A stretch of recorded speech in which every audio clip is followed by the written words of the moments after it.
Boom! We're back. Squeeze the Neck podcast, and today I'm with my old mate, not new mate. You're going to pronounce your surname because you just told me, and I fucked it up 3 times in preparation. Alfonso Iovine. Hey, I was going to say that, bro. Nice. I appreciate you doing this, mate. So, FitwithAlf is your handle on Instagram. We've known each other, I don't know how long. How long we know Probably each other? 6 years. 6 something. Yeah, a long time ago. We used to train together before you was a trainer and he moved to a different Jiu Jitsu school. We'll get into that another time. But before we get into anything, mate, who are you?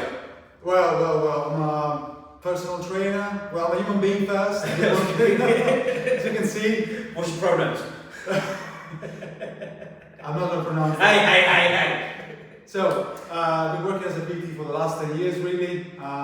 Recently, we also launched a supplement brand with another fellow BJJ guy. Can I show them? Of course, do what you like, mate. As long as you don't pull your dick out. They're been crazy already. These are the new supplement brand, okay?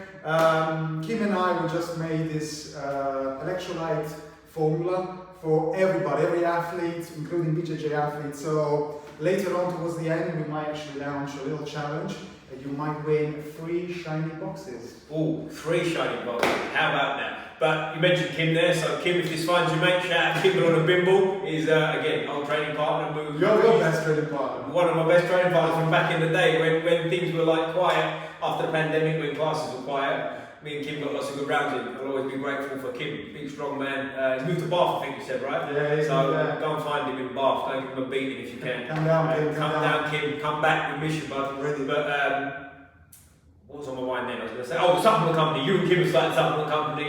You're going to take over the world, all that kind of stuff. But let's go back a step, mate, because as people can tell from your accent, you're not from these waters. Where are you from? Why? I'm from Italy. I thought you were German, bro. What's going on? You told me Yeah. 9. I'm Italian, yes. Italian. One of the looks might see, but I'm Italian. That's alright, Italian. You can stay. I don't normally like those people, but we're not joking. Which part of Italy are you from? From the south, Naples. Naples, Napoli. One of my favourite Italian teams is. Is it? We're playing you soon. But there you go. Hey, easy now. He's purple belt. Last time I saw him was white belt. He's feeling himself. Damn, you used to beat the shit out of me, honestly. True. You used to torture me, honestly. You remember that, right? Yeah, I don't know what's going on. There's a knife over there and he's locked the door. I don't know what's going to go on here. But if I disappear, it's on camera. But no, jokes aside, mate. What's your background like? Was you a martial artist from youth?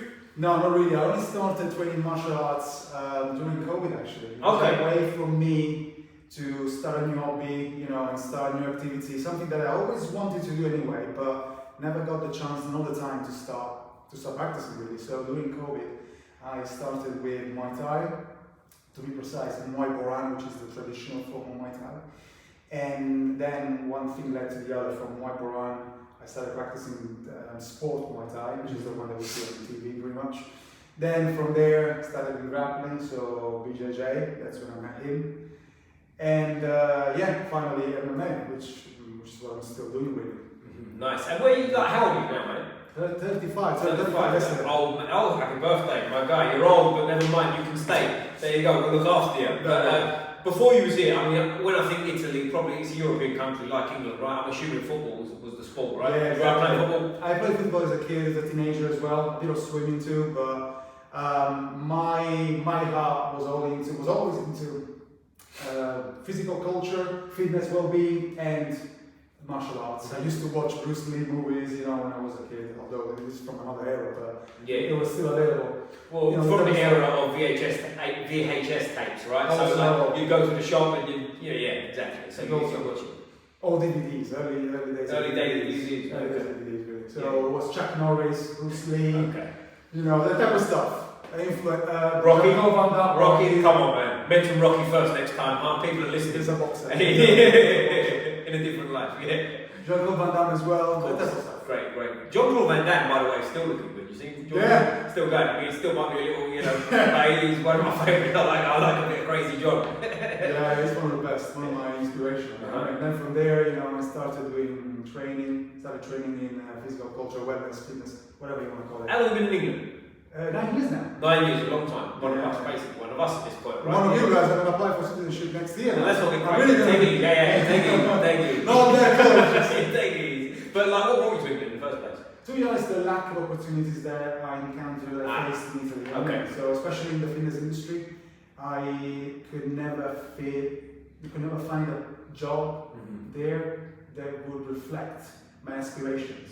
So that's why I thought of giving London a try, and since then I never looked back. Really? When you came here, was it a one-way ticket? Did you just decide you was moving here? Yeah. Yeah, you wasn't coming to sort of test it out, you decided you was moving here. No, not really, yeah, exactly. So I'm a relatively young man at the point, were you 25, 26, like? 24. 24, yeah. It's going to get almost to 10 years now. Yeah, so it's a big decision, isn't it, for a man that age, you know what I mean? It's quite, because 24 is like, you're not a kid anymore, right? But you're still young, innit? You know what I mean? Exactly. You know what I mean? You think you know it all, but now, in our 30s, you realise that you didn't really know much back then. Right, yeah. And I think, I'm hoping that reigns true again as time goes on. You get smarter as you get older, is the plan, right? But we'll see. We'll review this in a couple of years. Stages, yeah. Anything can change. Right, but coming to the UK was for fitness, I'm assuming, from what you said. Yeah, for job opportunities. Right. You know, Yeah. and also trying a new lifestyle, seeing what was the world out there like. And like I said, since then I never looked back. That's cool, man. Yeah, that's. Where did you come to? We're in like Parsons Green now, but like, where did you land in London? Mitchell Steel. Oh! South East. Yeah. I know exactly where you are. Yeah, I know exactly. yeah, rough area, right? Yeah. Or at least it was back then. Yeah. Then Right. from there I moved all over the place, and now I'm settled in Southwest. Whereabouts in Southwest London? Wandsworth, my man, my area. Which part? So, by the bridge. Okay, yeah. North side or south side of the river? Because this is important, bro. This is the A. So they'll break south. Very good, well done, correct answer. Yeah, mate. I knew I liked it. Yeah, we stay mates. I mean, we call it associates. Let's not get crazy. Let's not get crazy. I know him. You know what I'm saying? No, my mate. But I know one of the things that I want to get into today with you, because I found interesting. Like, obviously, I know you from the mat, sort of like not traditional martial arts. I mean, he said that. I don't mean traditional martial arts, but sort of like linear martial arts, right? I've also seen you doing some mad shit with sword and stuff, right? Or like with somebody who teaches sword stuff. Yeah, my Muay Thai coach Right. also coaches sword. Yeah, right. Traditional Thai sword. Yeah. That's what he does really for a living. So I started training with him. I never practiced sword training Okay.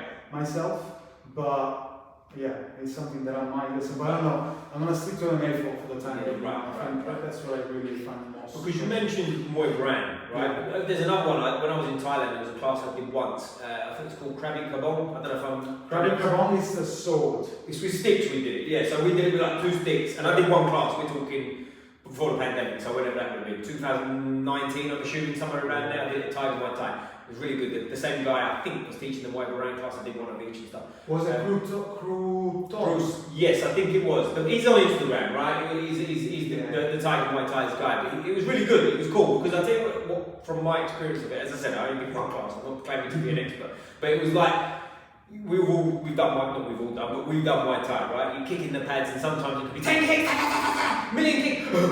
Whereas this was more sort of like a chilled out session between my sessions. So I thought this is interesting, and it's very sort of skillful. There's like a rhythm to it, and again, I'm not claiming to be an expert, don't butcher me if I'm missing the point, but do you know what I mean? It wasn't so high intense. The Muay Thai that I did was no gloves and like, you know, very sort of placement of the leg and like all the stuff, like a learning session, what I'm trying to say, do you know what I mean? Not like a fitness thing. When you got into Muay Thai, what was the thinking behind that? Is it just something you found? To be fair, I got into Muay Thai because I wanted to learn techniques to then apply them in MMA. Very clever, okay. That was the thought behind it. Then, you know, of course, there are some things that you can steal and apply in MMA perhaps. Some others don't really doable, especially in modern MMA, which is very, very, very advanced compared to the early days of MMA, right? Right. So yeah, there was a thought process behind it. Learn something to then apply in MMA. Nice. I fell in love with one particular technique where you literally climb on your opponent. That one. And then you I saw it, I was like, oh my god, I need to learn this. What is this? Is this not Muay Thai? Or maybe is it? Then I realized it was Muay Thai, and that's when I started searching. I found a coach in Stratford back then, and then from Stratford I moved to the one that you probably saw on Instagram. We'll have to talk off camera because I'll be interested in coming down and learning some of this stuff, because I'll tell you, as things go on, like, you know, it's like the more advanced you get in martial arts, the more you sort of, obviously, it goes without saying, you get more into your own style and you sort of, not discard certain bits, but there's sort of certain bits you sort of learn more to how to defend when they're coming at you. You're not going to learn everything forever, right? In terms of, because you're just never going to get any good at anything, right? You've got your style and you apply it on and on and on. The reason I bring it up, I've had contact recently with London Sumo Club, so I'm going to do a bit of sumo wrestling and see how see how I can apply that. Because you know me, right? I'm quite wrestling heavy anyway. Yeah, so goes without saying I'm going to be quite underweight compared to some of them Exactly. guys. Do you know what I'm saying? So I mean, interesting. I think it would be quite hard from that point of view. We're going to do a podcast and stuff for some of the guys, so it would be cool. Andrew Clemenson, he's been at the, I believe it was the World Sumo Championship with the Great Britain team. If I'm wrong, it's close in Thailand. So we're going to do another podcast soon, and he put me onto the guys. I'm grateful they've reached out back, and we're going to do some podcasts and some training. No. But anyway, the point is, like, these sort of, I don't want to say alternate martial arts, but they're not sort of the common ones. Like everyone in MMA is going to go BJJ, wrestling, Thai boxing, and then sort of filling the gaps around it. But like things like Muay Thai, sumo, I'm going to say sumo like I'm an expert because I spoke to someone who does sumo. Did you go to the Royal Albert Hall last I didn't, but that was part of the conversation and stuff. Yeah, exactly. It was there, people showing me videos and stuff, so yeah, all that kind of stuff. But like, there's a lot of arts out there that I think judo's one that comes to mind, right? Whereas it's like, they're not the sort of first thought that people would go to, but then, and again, I guess the best way to put it is there's holes in them if you're going to use them for MMA. If you're pure judo or you're pure sumo or pure Muay Thai, it's obvious that if you go to an MMA fight, you're going to come up against problems, right? But at the same time, I think when you've got a lot of bases covered and you've got your own sort of thing dialed in, there's a lot of little things that suddenly you go, that specific move is fucking gold, right? And if you can put it in, there's a lot of that. And it seems like you've got that kind of mind. That's exactly what I thought. I'm glad you share the same thought, because so many people instead are so focused on just applying a very specific set of techniques. Then of course people will know what you're going to do against them, and they will know the counters to those. Instead, you want to always surprise the opponent with something different. And ultimately, it's something that I personally do it for myself, because I wanted to become a better version of my martial artist. I mean, one of the versions of myself. Okay, the version is a martial artist. Become a better version of that. Right, and it's interesting. My last episode I did here was with a fellow called Donny Dobler, who's an MMA fighter. 9-0 as an amateur, 2-0 as a pro. Never lost in MMA. He's a big, but we had a similar conversation. Watch the episode. Don't let me butcher what he said. But he was very sort of like, his game plan for the most part was jab, takedown, crush, boom. And like, a lot of people will go to oversimplify it, but listen, the man combined record was 11-0. Do you know what I mean? And he's like, one of them, by the way, he told a good story when he was a white belt in Jiu Jitsu at the time. He was 66 kilos, and he beat a guy in an MMA fight late notice on the same day. He was 85 kilos in a purple belt. So this style worked for him, right? This was, of course. You know what I mean? Of course, like some other athletes display, some very specific style that will work for them. One name, I guess, everybody will know Mike Tyson, right? He will use this pick-up style that worked very, very good for him. Maybe for someone that is 2 meters tall, might not be, which is 6'6", I think. Exactly, right? Might not really be the most suitable type of style. So, you have to find the style that suits your body shape, your athleticism, and all that type of stuff. But having said that, I personally still wanted to learn something always different, and maybe it's just me. But I agree, because I think also, it's like, listen, me and you are not the tallest people in the world, right? We're both pretty strong at what we do. So if me and you, there's people that are our weight that are like 6'6", like you said, 2 meters. They're going to fight completely different. They have to, right? They're not going to do the same things.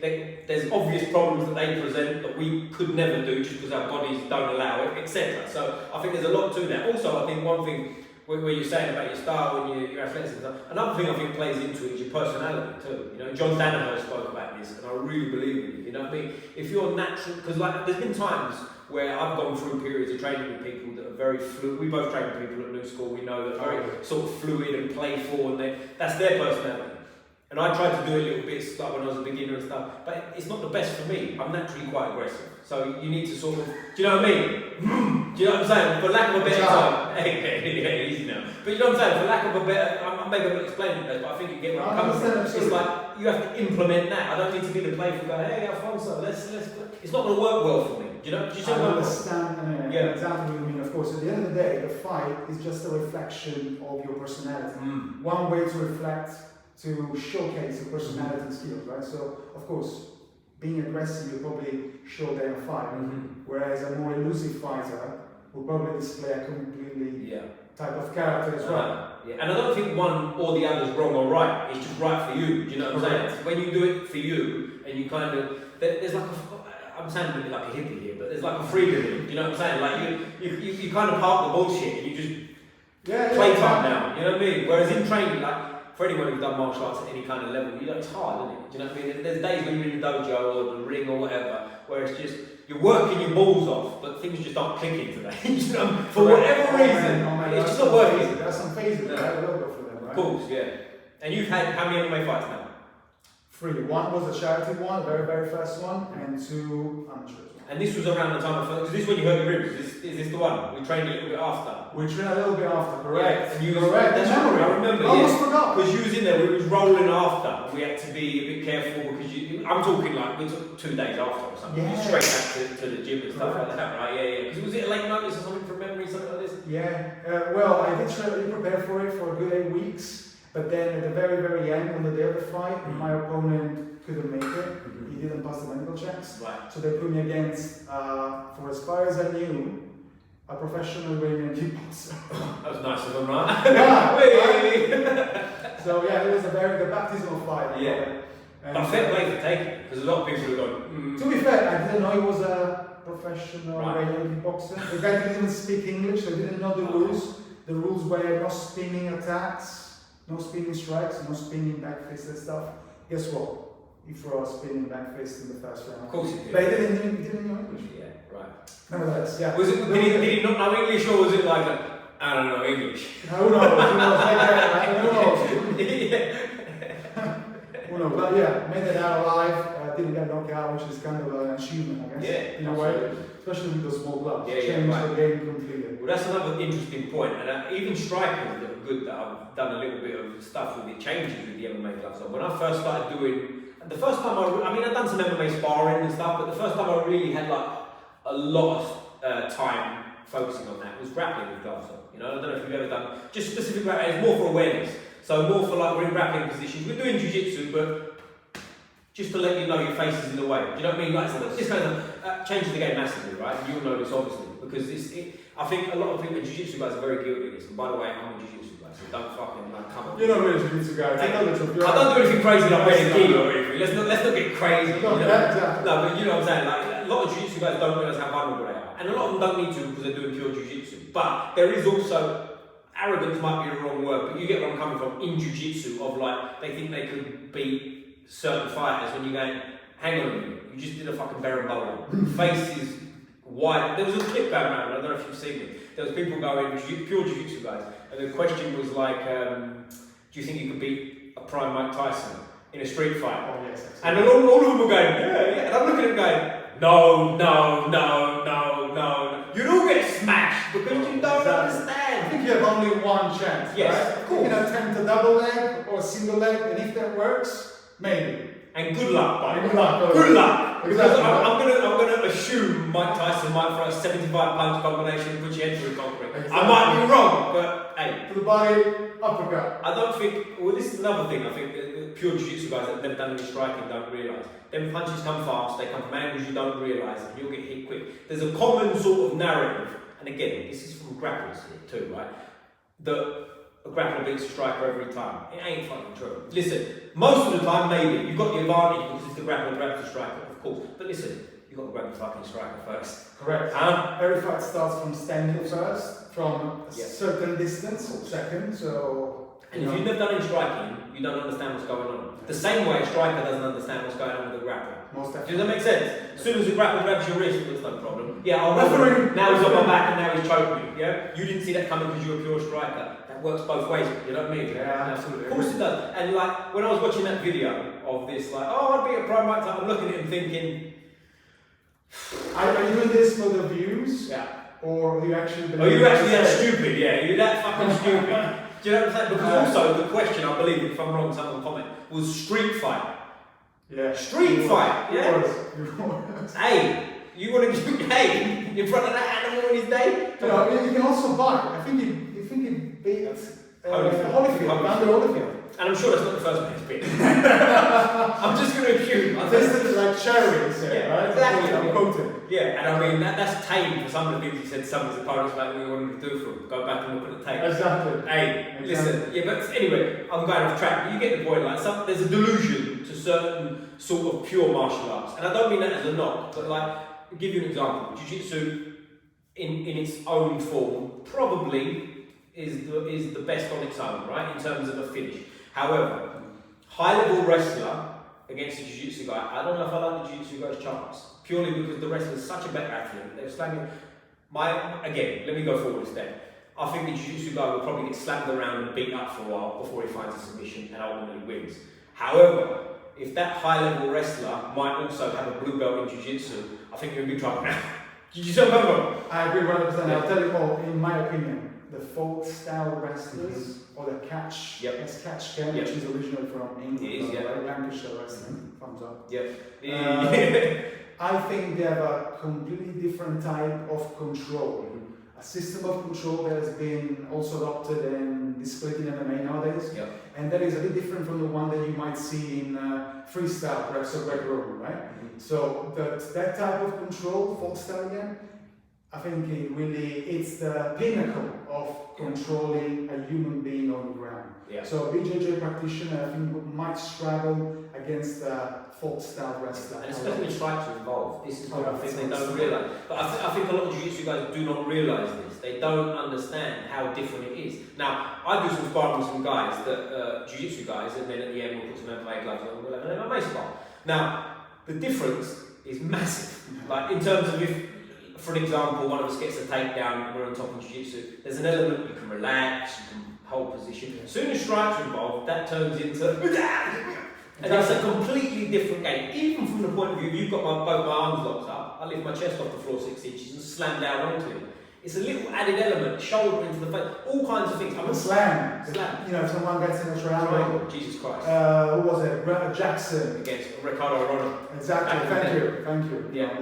Well, Conor Gracie got done recently, well, not recently, about a year or so ago against Bryce Mitchell. Did you see that one?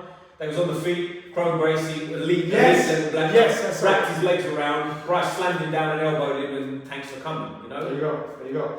I think back in the day, in the early 90s, when UFC was born, right? And it worked. It was something that people did not expect, knew how to defend against. But now you have to be incredibly skilled at it, and still, you lose points if you are. But it's also when it's separate, right? If you're only jiu-jitsu and I'm only boxing, you got a major advantage.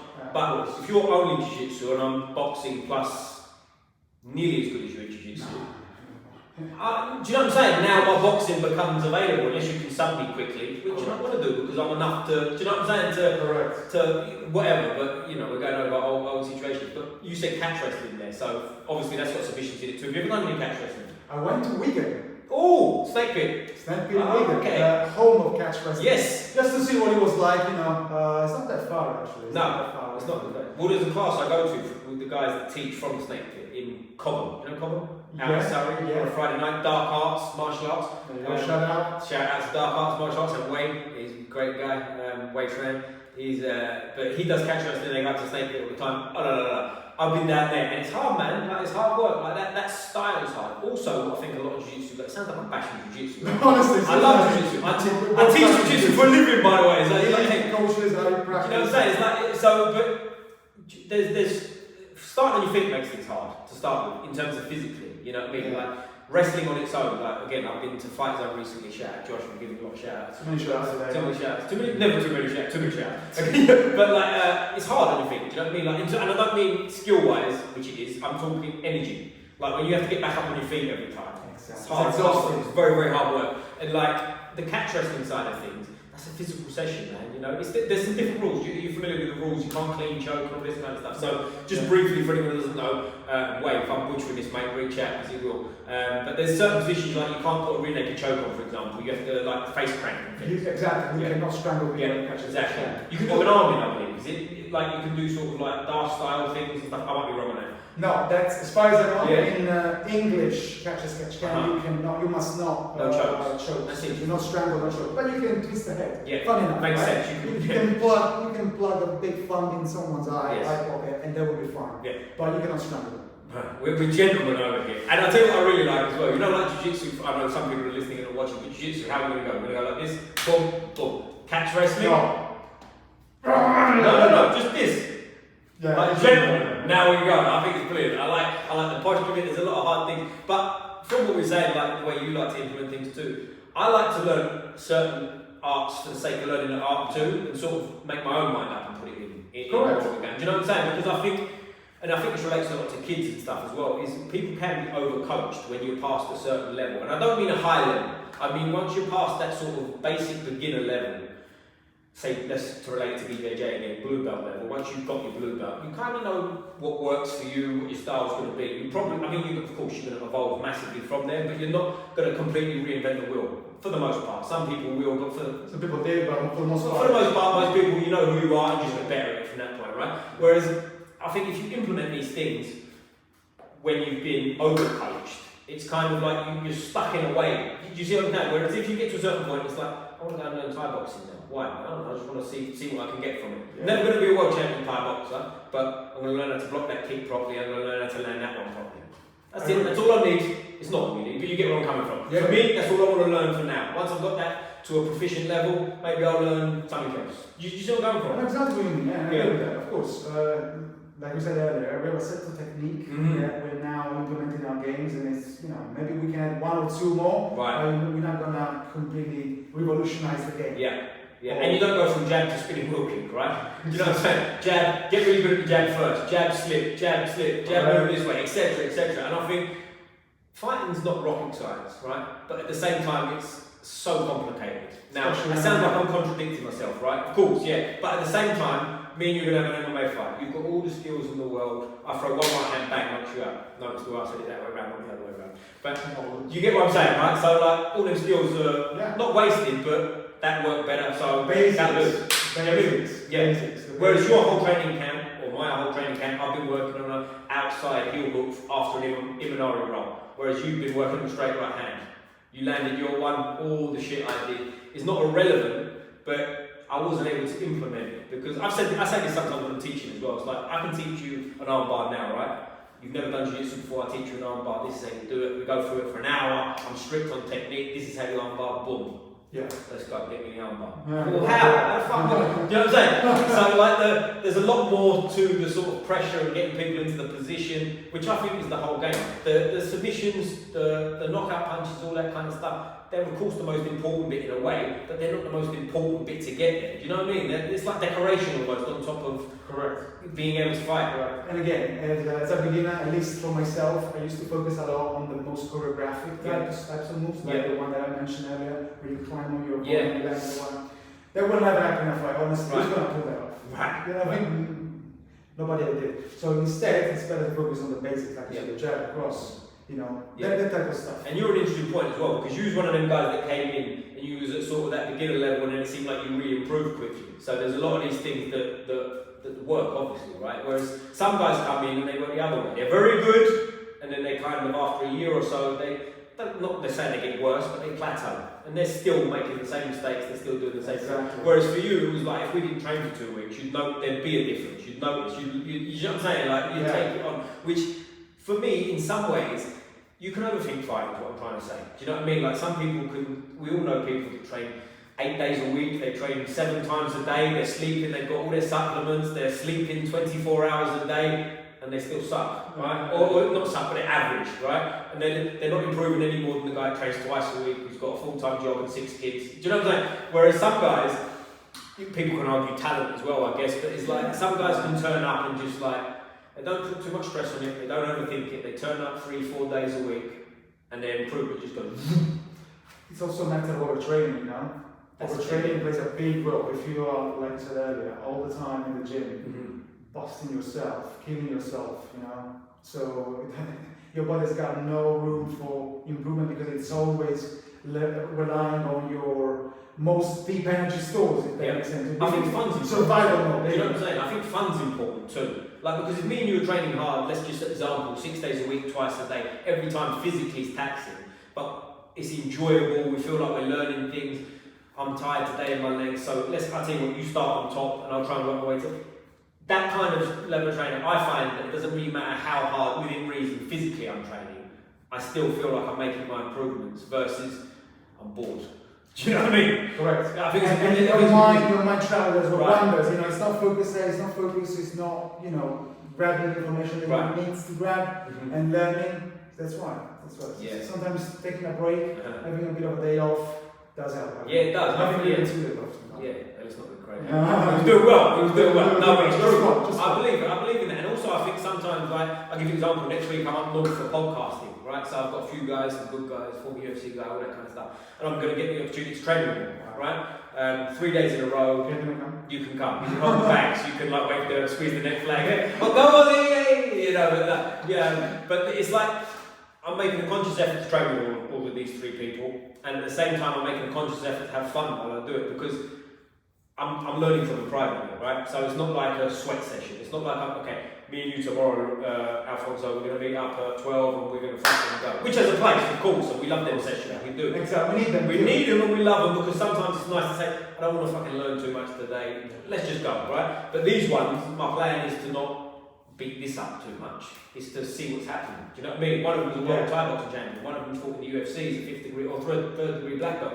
On and on and on. So there's a lot you can learn from them, right? But at the same time, when it's playful, I personally feel like, and I feel like I'm contradicting myself a little bit because of what I said earlier, but in terms of, there's no stress, I don't have to win here. Do you know what I'm saying? Exactly. There's not that stress of having to win around in sparring, which by the way, you never win around in sparring. No, if you do, you're an idiot, right? Exactly. If you're trying to win around, hey. I used to be like that, must admit. In the early stages of my combat sport, journey, I was a bit like that. But then over the years, I realized that it's a mindset that it's better to abandon and leave, Well, here's an interesting point as well. When you say about winning sparring, for me, for example, let's just say there's someone I'm sparring with. I know he's got a good, he's got a good guard pull. He pulls guard well when I try and take him down. For example, I want to be in his guard and sort of try and pass it. That's my round. Do you see where I'm coming from? Like, I'll go into that. Put yourself in an uncomfortable situation so you can get better. But here's where I feel like I've not let myself down, but you learn as you go on, right? In the past, it's like, right, okay, I'm in his guard, he's got a really good guard, I'm not going to get tapped. I didn't get tapped, great success. Did you really get any better? No, I just held his fucking hips. Do you know what I mean? Whereas, like, sometimes it's freedom to go, okay, let's go, boom, flow. Oh, I got caught there. Yeah. Never mind. Well done. Never mind. Go again, try and show me. I feel like there's a playfulness that you need to be able to get to. I did a seminar once with Gary Tobin, right? Yeah. And he was saying, like, he gets tapped more than anyone in the gym. Yes. Yeah.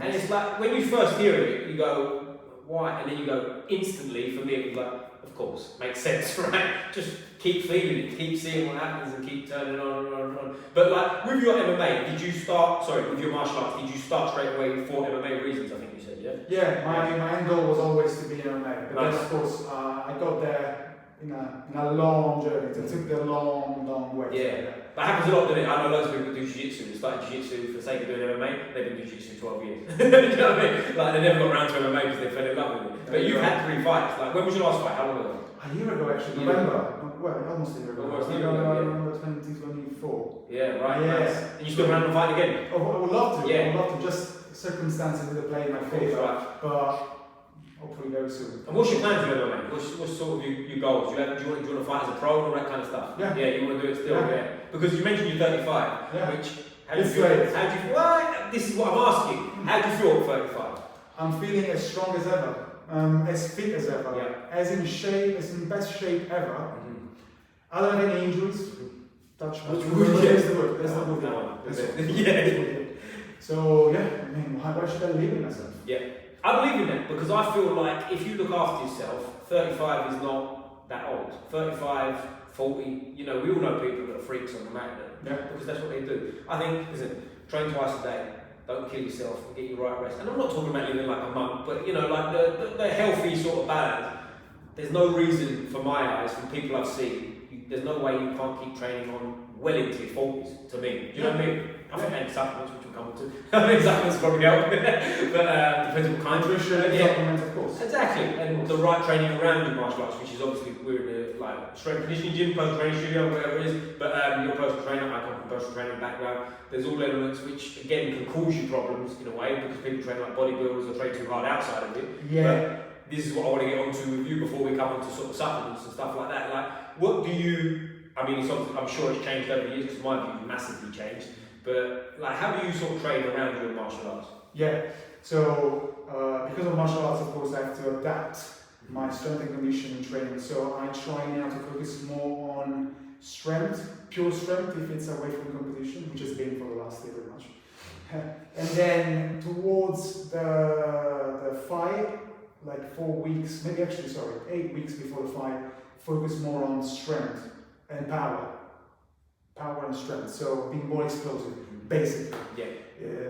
Develop strength at a faster rate. Right. That's what power is. Yeah, of course. So, thank you. You're welcome. Be simple, yeah. But I've had quite a few strength conditioning coaches on it that train high level pros and whatnot. And like, as time goes on, I think a lot of people seem to do very simple, get stronger for the sake of getting stronger. Don't, like, because you'll know this as well.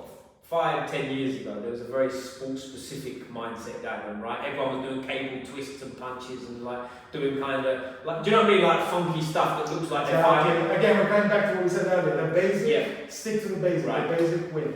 Yeah, but like for get strong for the sake of getting strong, right? And apply your strength to fighting, because I think Strength is the mother of all skill, I think. right. Is that okay? That's very interesting. Yeah. So I've heard something like that before. If we're butchering it, someone's laughing at us and going, "That's fucking idiot." You have to be stamina. I mean, you have to have stamina as well. Yes, It's the most important of course. thing as a fighter. Yeah, but I think a lot of strength conditioning, if we're calling it strength conditioning, is to look after this for your arm, right? Like, you don't need to, like we've all done it back in the day, where you burn yourself out and you turn up to fucking striking or wrestling or whatever you're doing, Exactly.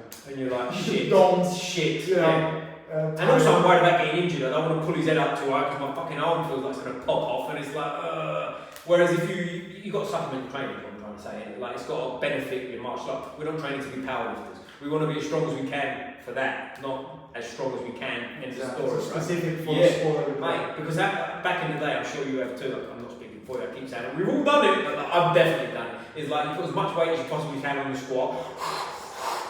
You got the idiot behind you with a headbang, like, let's go, bro! Let's go! You know what I mean? And you're fucking shaking, and then you look back and you go, well, I can't walk for 3 days. Exactly. I don't know, I'm supposed to kick tomorrow, you know what I mean? But like for me now, if I'd put on sort of like a weight I can probably do for a few more reps and just lift it right, you know what I mean? And here's another thing as well, I like your intro. I don't lift weights other than my squats and my deadlifts anymore. You know, I do like, you know, the bodyweight hamstring curls, I do a lot of stuff with gymnastics rings, I'd like to get one on chin up in the near future, all these kind of things, but I like my bodyweight. It's personally for me, bodyweight stuff and sort of Olympic style lifting makes me feel better, and then supplementary work around it. Because I'll do things, you know, like your bicep curls and your tricep extensions, Yeah.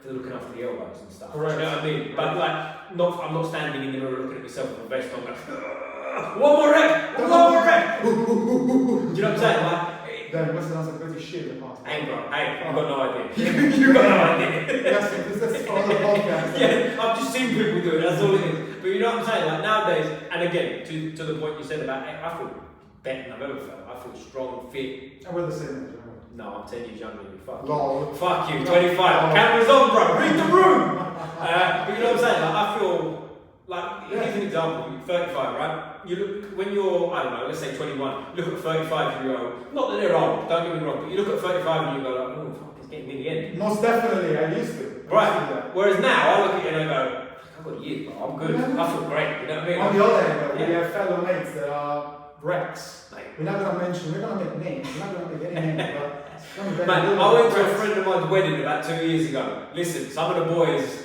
they ain't aged well. Some of the boys look like they could be my dad now, you know? No names, you know who you are. I might have gave one of you a lift home and it took me 5 minutes to get out of the car, you fuck. But it's true. Yeah, I think between you sort of mid-30s and 40, if you're not looking after yourself, that's when the wheels start to fall off. But I don't think it's age, I think it's neglect. Correct. So I think we're reaping the benefits of Yeah. a nice and positive and healthy lifestyle. Right. You know what I mean? Yeah. We're reaping the benefits now what we did 10 years ago. Yeah, and it's a lifestyle, right? Because I've known you for, we said, sort of 6-7 years, whatever.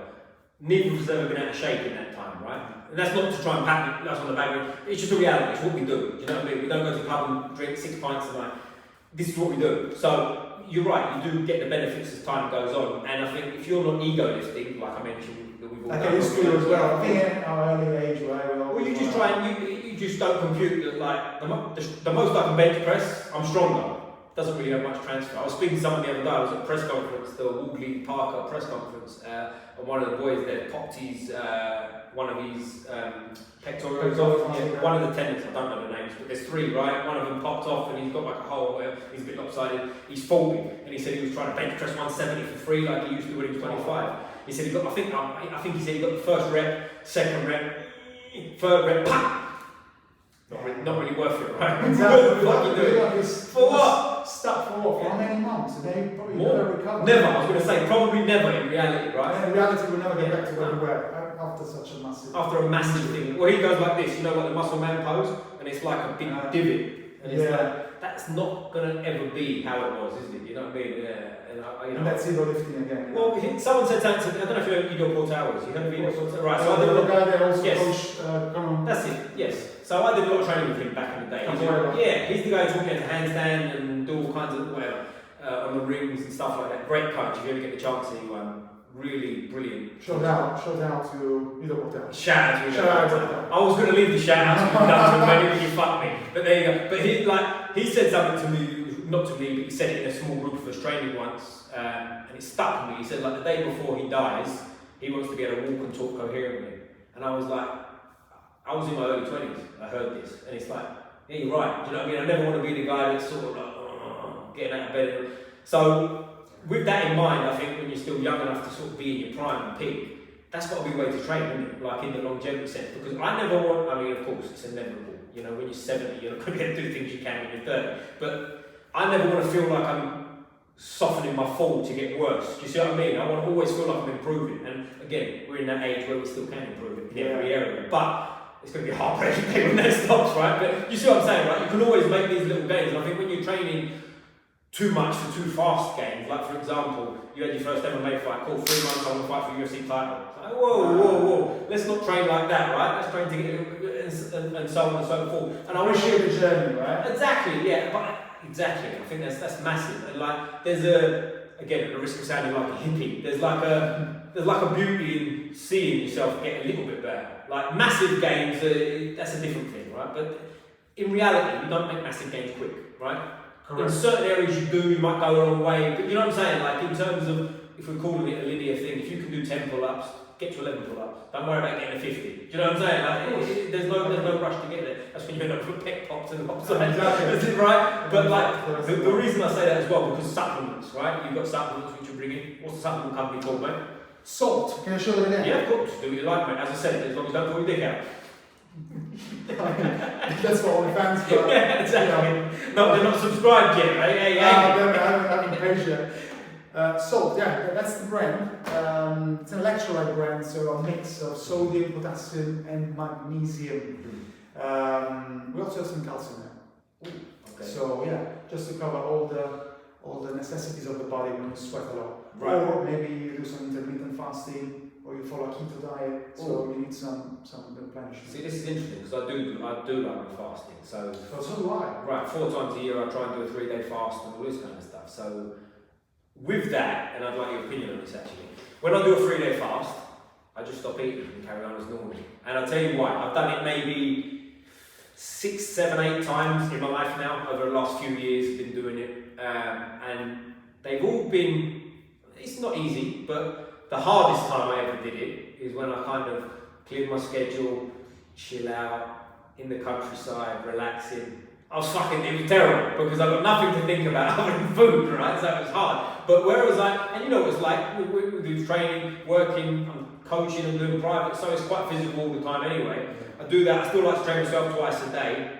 I'm fine, I'm good. Last time I finished, I did a podcast, so 3 days, obviously 72 hours, geniuses out there. 72 hours, at 73 hours, I was still on the podcast because we were running over or whatever. So I'm thinking, I'm good, I'm fine, I'm sharp. Firstly, mentally, I feel very sharp. Right. Super sharp. I mean, I say super sharp. Sharp as I've ever been anyway. Hey, let's not get crazy. Easy now. Let's get to it. But like, after training, I've got a plan. I'm going to go home and cook a healthy meal. But at the same time, I'm kind of like, I haven't trained once today. If I go and eat a big meal, I'm going to be whatever. I'm going to probably shut. I'm like, you know what, fuck it, I'm going to go train. So I get to the gym and I start hitting the bag, and it's hard. I'm like, fuck, because I'm probably 75 hours deep at this point, 74, whatever. Yeah. Hitting the bag, and I'm like, okay, cool. I'll just do 3 rounds, then I'll go home and I'll leave.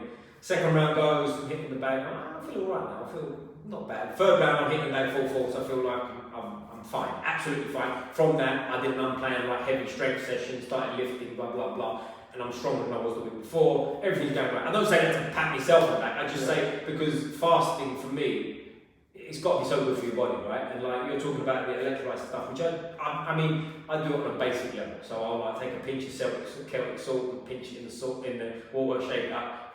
That's it, right? But that's a very basic. Yeah, but I'm sure there's obviously better ways to do it because you bring up fasting. Let's go, my brother. Tell me about fasting.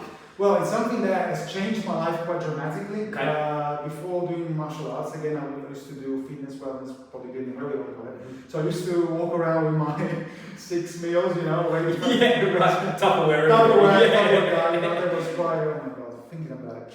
And I was stuck to this eating every 2 hours, right? Right, look at the clock, right? 2 hours, wait, go, eat! Chicken breast, like there's no tomorrow, tuna, all that stuff. So eventually, because of work as well, I adopted a new lifestyle. I adopted intermittent fasting, it's changed my life dramatically. And I feel overall better. Right. I'm feeling overall better. Mental clarity is one of the best things that I can notice. One of the most noticeable aspects of it. And performance-wise, I'm also performing quite well. Mind you, we need to clarify one thing. People think that not eating for 16 hours is intermittent fasting. It's actually, technically, it's called time-restricted eating. Yes. Intermittent fasting starts when you actually fast for a whole day, 24 hours. That's the minimum, that's a proper fasting. Just for sake of curiosity, I once tried to fast for 5 days in a row, which I managed to do, and the most peculiar thing that I experienced was the need to chew. I felt like after 3 days of not eating, only drinking, I felt like I needed to chew something. Mad, crazy. Yeah. That's the most peculiar thing that I can think That's of. interesting. Performance-wise, I was doing quite well. I was feeling a bit dehydrated. I didn't know about electrolytes back then, so I didn't implement it. But apart from that, I was doing quite well. Now, don't get me wrong. We need carbohydrates to perform a high level in sports. But if you're not competing, if you're not going to face a massive task or massive competition, fight, whatever that is, you could give intermittent fasting a try. I don't think you will be disappointed. I think you will love it. Yeah, it's interesting you say that word. You mentioned there about I can't remember what was the spark in my brain, but when I'm doing it, I feel like I drink a lot more water. I don't know why. I just I'm sure you're the same. You've all got water all the time, right? You always got water. Right? I typically will drink sort of, depending on what I'm doing, anywhere between sort of 3 and 5 litres a day, just because it's with me and that's how much I end up drinking. With that, on some of the days of the fast, I was clocked, I've drunk about 7 litres. Wow. I don't know why, I don't know if there's anything to it or why, or it's just something to keep your mouth busy and distract your brain. But I feel like I drink a lot more. But it's interesting because you mentioned it and I did as well, the mental clarity. That's when I really feel like, again, I feel almost like a little bit more upbeat for whatever reason. Do you know what I mean? There's a certain sort of, I don't know if you've experienced this too, like festering anger underneath the surface. You know, you feel like something could irritate me that wouldn't normally. There's kind of a, but at the same time, overall, a bit more upbeat, as I say, which I find quite strange. But there's definitely a change. I don't know if I've got a great point to what I'm saying, but there's a change in how I feel. Okay. Yeah, and then when I eat again, the feeling in my brain to really make sure I'm super clean on what I eat. I eat pretty healthy all the time, but we all sort of like, it's not the best. You might take a Nando's instead of going home and cooking the whatever. Do you know what I'm saying? Like, you might do that because it's easy or whatever. But I really feel like when I come out of a fast, I really craving healthy food. Like the thought of eating like a McDonald's, for example, would make me go, that don't feel good for me right now. You know what I mean? Exactly. I absolutely agree with you, and I feel that. I agree with you 100%. That's why I usually break my fast with a salad bowl first, and then I would have my meat or my fish or my whatever. I like eggs, yeah, eggs. Eggs. I like egg bone broth. Someone suggested to me once, and I did it. Superfood right there. Superfood right there. The thing with bone broth, it made me super hungry. It made me like want to fucking eat the walls. You know what I mean? Really? Yeah. So I had like a massive meal. I ended up having. I might be a bit off, but it was something like 10 eggs and a steak and 3 avocados, and I'm going, like healthy food, but still a lot.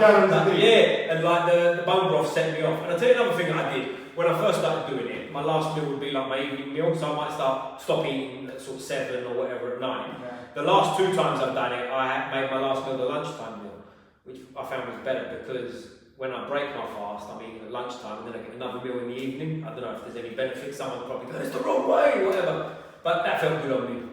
Yeah, I don't think there is a specific right or wrong when it comes to this, but what I experience myself is if I have a massive meal right before going to bed, I don't sleep well. I think interferes with my sleep, you know what I mean? There are some biological reasons behind it. We all know that during nighttime we secrete growth hormone, and growth hormone only gets secreted when the level of sugars in the bloodstream is relatively low. So if you eat a shitload amount of food plus loads of sugars, right before going to sleep, you're going to interfere with that.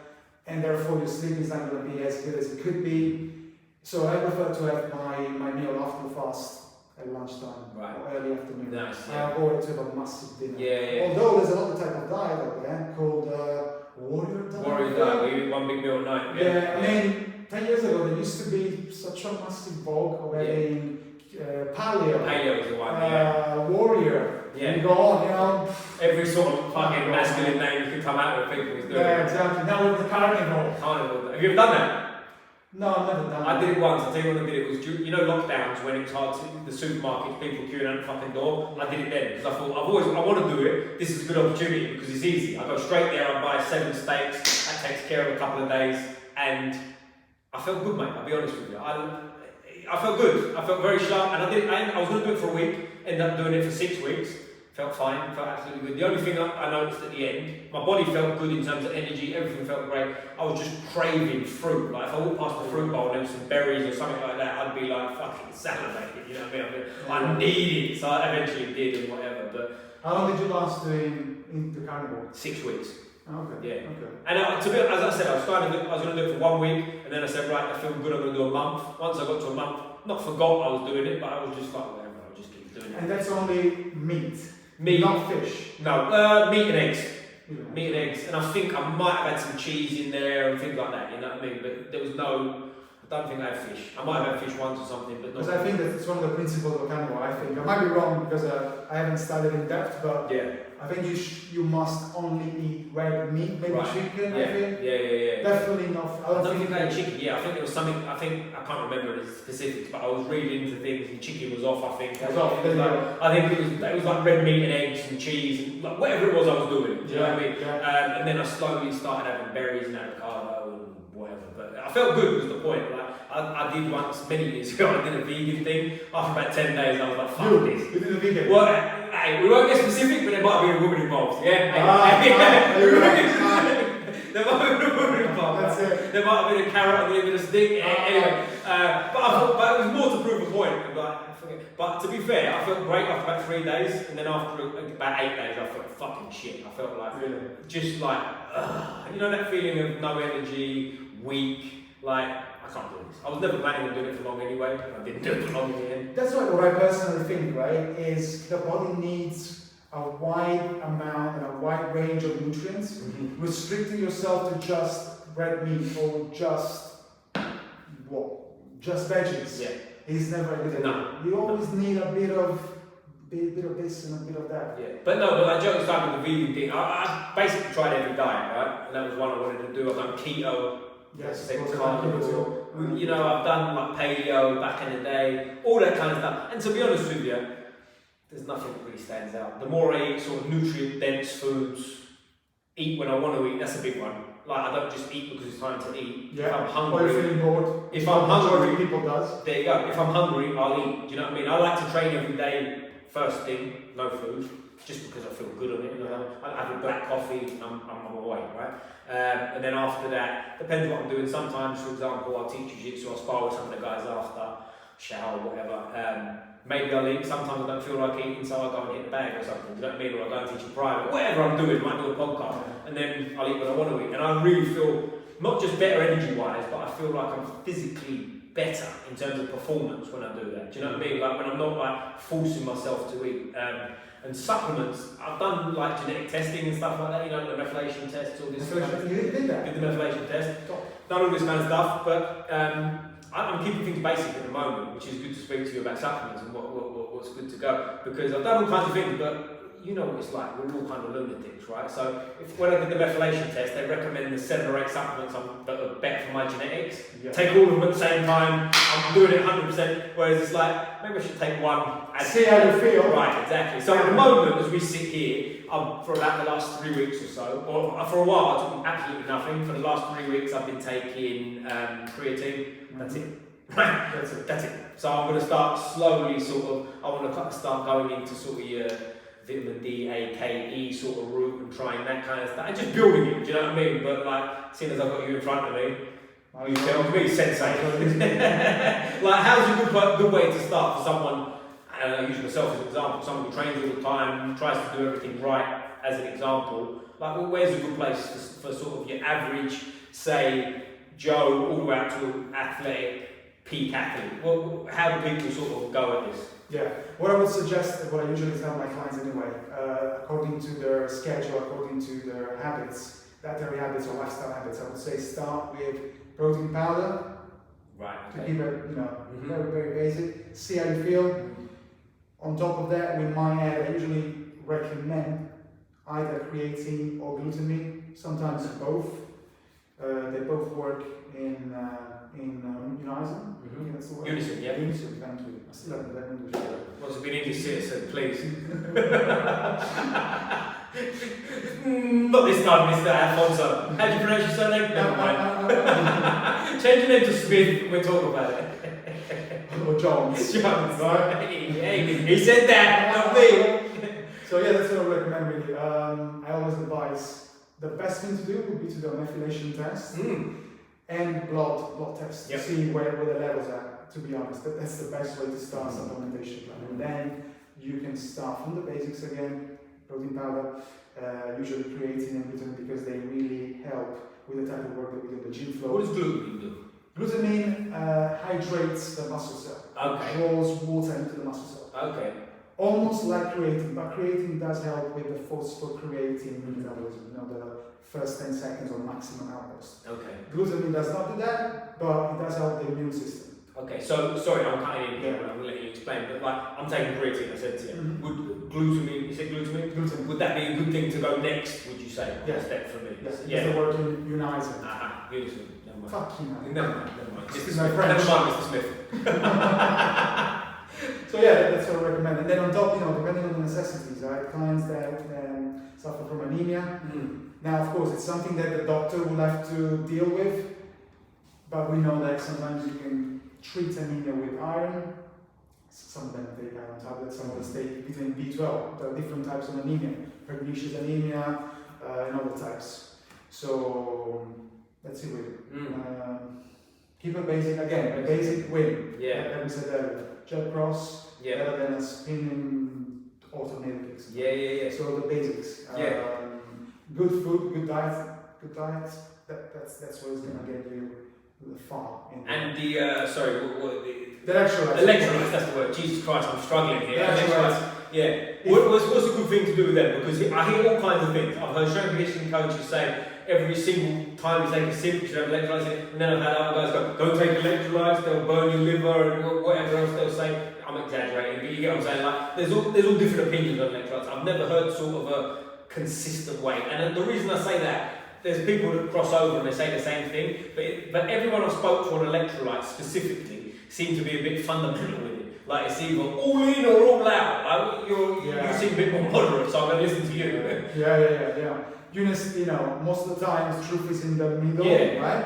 So I would suggest if someone sweats a lot, or like we said earlier, leads a very specific diet, lifestyle, maybe they do not introduce any carbohydrate, they do not eat any carbohydrate, they might benefit from having electrolytes. Maybe they live in Thailand, maybe they live in the equator. Right. So you know what I mean? Exactly. They sweat a lot more naturally, plus they engage in physical activity, they will definitely benefit from it. Is there time for it to take it as well? I mean, that might be a silly question, but is there a better or worse time to be taking these electrolytes? Before, during, and also after, depending on how long your activity is. Right. Because some people I know as well, I think it was a footballer that was on a certain album or something that was on Instagram. I was like, album. He was on Instagram. It's been a long day. Yeah, Jesus Christ. But he was speaking about like how he has it when he wakes up in the morning and stuff like that. And that seemed a little bit like like a business pitch, because he was showing you his daily thing, and it was like, I do it when I wake up, then I do it before I go training, I do it during training, I do it after training, I do it before I go to bed. It's like, bro, you take it every time you're fucking, the whole time you're awake. So it's like, do you see where I'm coming from? It's like hard to listen to. It's like, I don't know. It kind of put me off here, because like you was doing well until you basically said every time you take a step, have another cup. You know what I mean? Every time I do anything, I fucking have a lecture I don't know, you know, but like I spoke to Kim back in the day as well. Shout out again, Kim. We've got another shout out, mate. Shout out, Kim. But he was like, he was saying something. I won't remember what he said, but I remember it was like one of them chats where it sounded quite simple, but he was obviously quite clued up on what he was talking about, and boom, boom, boom. And obviously you're working with him and the supplements and whatnot. But like, if you're sweating a lot. Yeah. Take some things. Is it like one of them? I'm oversimplifying. Yeah. But you get what I'm saying? Is it like if and when you need it, take it? Absolutely right. Absolutely right. Yeah. We're going against our own interests now. Yeah. We're trying to sell, of course, but at the end of the day, take it according to your needs. Right. You don't need to have it when you wake up in the morning, before breakfast, after breakfast, before lunch, after lunch, and have it when you need it. So again, the common sense is the common guideline. The general rule of thumb is that before training, during training if the activity is very long, and after training for recovery. And that's it really. That's cool, man. You know what I mean? Especially if you live in a very hot country, perhaps. Right, You know, I don't. we don't, plus it's end of October, really. Yeah. It's getting colder by the day. Yeah. So that's why we're still in shorts. Yeah, you're like, we're still in shorts. I mean, you are. We're still in shorts. We're still in shorts. We're still in shorts because we are hot. That's it, yeah. We're hot, it's the hot side. Exactly, yeah, there you go. Fire burns, guys, the fire burns. But like with you, mate, getting back to you and like your MMA journey, like what's your plans going forward? We're coming towards the end of the year now, so I'm assuming you're not going to have a fight this year, but next year you've got sort of a set goal, because you're smiling at me, so I'm assuming there's something in the works. Yeah. Something is brewing. Okay. Something is Secret, shh, one of them ones? Secrets. Oh, okay. So stay tuned. Very good, man. Very good. And where do you do most of your training now? London Grapple. Is that MMA as well? Do you have MMA? MMA. Really? MMA coach. Nice. Who's the MMA coach? Matt Inman. Matt Inman. Shout out. You've been mentioned actually, Matt. I don't know you personally, but a few people, I can't remember specifically names, but a few people have mentioned him as a guy. So maybe we get him on here at one point. Maybe I'll come down and do some rounds at some point. Waiting for you. Yeah, it'd be great, man. I'd love to come down. Because, correct me if I'm wrong, they do specific classes as well there, like a woolwork class, for example. Yeah, exactly. Yeah. So this is That's what got me. Well, I tell you why that really interests me. You can see me smiling when I hear things like that. Is because I feel like working on certain areas has massively helped me. So, for example, we mentioned our mate Miles earlier. Big, strong Miles.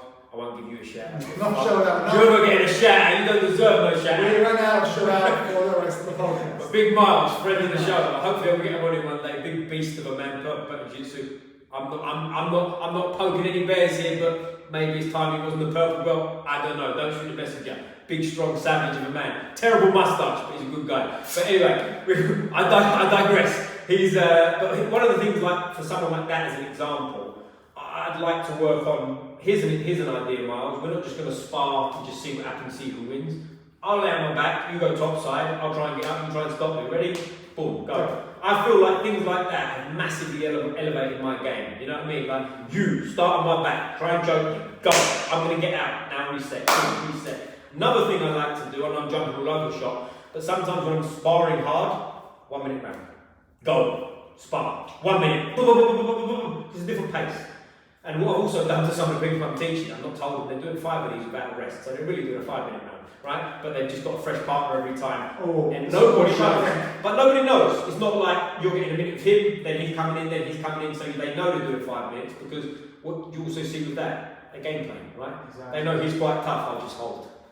I'll get through this minute, then I'll go a bit harder in the next minute. So I'll try not to tell him. And the trick with it, for my money, is not telling him. So do 1 minute, no, this time you've got to have a minute rest, that's cool. Next time, go, minute, another minute, another minute. They don't know when the rest is coming. And I feel like stuff like that, when I've had that done to me, gives me a massive benefit. Because I've got another theory on this too. You know Morales, right? UFC champion, savage, one of the pound for pound. Definitely the best bantamweight in my opinion. That's another story. The way he presses the pace. Now, obviously, he's very fit, he's very strong, he's very conditioned, on and on and on and on. But I also think as well, and we've all done this in gyms, right? I think there's a big element of mindset to that too. If you make the decision you're going to keep pressuring, if you're fit enough, you can do it, right? You can. And it's easy sometimes to feel sorry for yourself, right? Tired. I know if I get to a certain position, I might be able to hold him. Your whole sort of demeanour sort of changes, but I've done it before where it's like, okay, cool. 5 minutes, I'm just going to fucking go. That bell's going to go eventually. I'm just going to fucking go. Now, it ain't easy. And I know some people probably listen to go, oh, meathead shit, that ain't going to work. Listen, there's some fucking power to that, I think, sometimes. When the decision is, I'm just going to pursue it. Another example, which I was taught when I was learning wrestling from Lubo, he's definitely getting a shout out. Shout out Lubo. I'm going to train with him hopefully in the week too. Bulgarian champion wrestler, beast. But one of the best grappler I think I've ever been on the mat with. One of the best coaches, on and on. But he said to me something along the lines of once, like, if you shoot for a takedown, you finish the takedown. Yeah. That's it. In terms of if I have to shoot and I have to make 20 different moves every time he defends, I've already made the decision, I'm taking you down. It's not like, he's defended it, cool, back to 50-50. No, never. And that has helped my game massively. And I do it a lot. I tell it a lot when I'm teaching and on. And I think it's so simple, but it's so effective. So would you still finish the takedown even though you're going to end up with someone sprawling on top of you? Yep, keep going. Just look to circle off, look to pressure, look to stand up, but never sort of, okay, I'll let off. It's always a constant Now, of course, people listening to this will have different opinions and there'll be exceptions and stuff like that. But for me, it carries me through, like, massively. And what it also does is it gives you the freedom sometimes to throw a fast takedown. You might not be it might not be the best takedown ever. Some guys are strong, some guys sprawl a certain way that's a bit funny. They do a certain defense, they put their hands in a certain position across your face, whatever it may be. If you keep pursuing it, I find the success rate is way higher. I'm going to rephrase my question actually. So you would still shoot even though you would know that it's going to cost a lot of energy? Maybe not, but if you've made the decision to shoot, too late. Do you see where I'm coming from? Like, if we're here and I'm thinking about a takedown, it might not be, I have to go for the takedown, but at the same time, if I got legs there, boom. If I've made that decision to go for the takedown, that's it. You've made the decision, now live with it. Exactly. 100%. Yeah. And I think there's an element of that with we call it cardio, if you like, but I feel like the mindset plays into that massively. I'm not talking about mental toughness, I'm not talking about like just dig deep and whatever, but I just feel like the constant keep going.